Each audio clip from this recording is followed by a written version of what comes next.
નમસ્કાર વિદ્યાર્થી મિત્રો. દાખલો નંબર 1 સ્વાધ્યાય 13.1 મધ્યક શોધો. વર્ગ અને આવૃત્તિ આપી છે. હવે આપણે બધા જાણીએ છીએ કે જ્યારે મધ્યક શોધવો હોય તો આપણે 5 ખાના દોરવા પડે. તો અહીંયા આપણે 5 ખાના દોર્યા છે, વર્ગ અને આવૃત્તિ. હવે મધ્ય કિંમત શોધવાનું આપણે શીખી ગયા છે. ફરી યાદ કરી લઈએ. અધર સીમા વત્તા ઉધ્વ સીમા ભાગ્યા 2 એટલે 0 વત્તા 2 અને 2 ભાગ્યા 2 એટલે 1.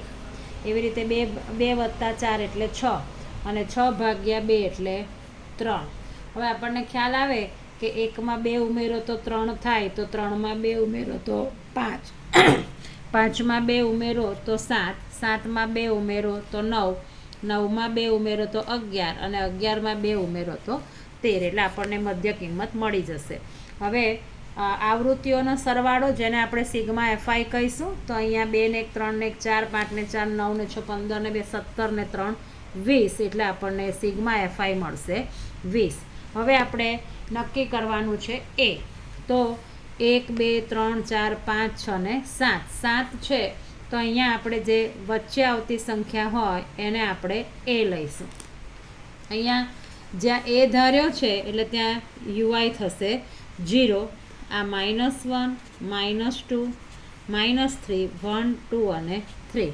આ દાખલો આપણે એફઆઈ એક્સઆઈની રીતે પણ કરી શકાય છે.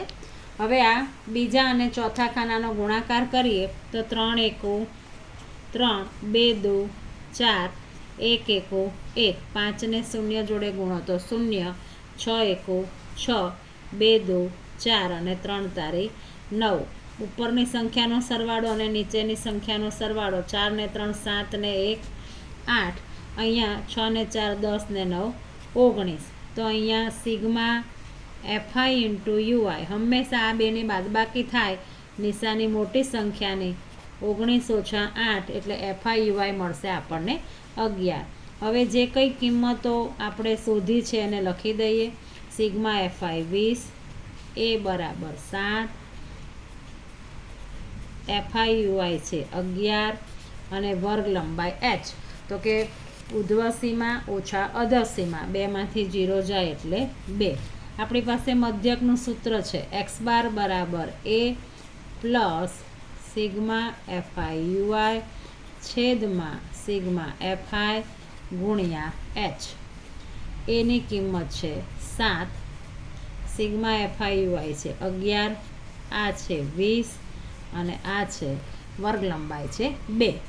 હવે 7 અહીંયા 11, અહીંયા 10 દુ 20, 2 ગયા 2 ગયા, 7 વત્તા 11 છેદમાં 10 અને 11 છેદમાં 10 એટલે 1.1. આ જે સંખ્યા હોય એમાં એક મીંડું છે એટલે એક સંખ્યા પછી પોઈન્ટ મૂકી દઈએ અને 7 વત્તા 1.1, તો 7 વત્તા આપણે 1.1 કરીએ એટલે થશે 8.1. તો અહીંયા આપણને જે મધ્યક મળે છે એ કિંમત મળે છે 8.1. વિડીયો ગમે તો લાઈક અને સબસ્ક્રાઈબ જરૂર કરજો. Thank you.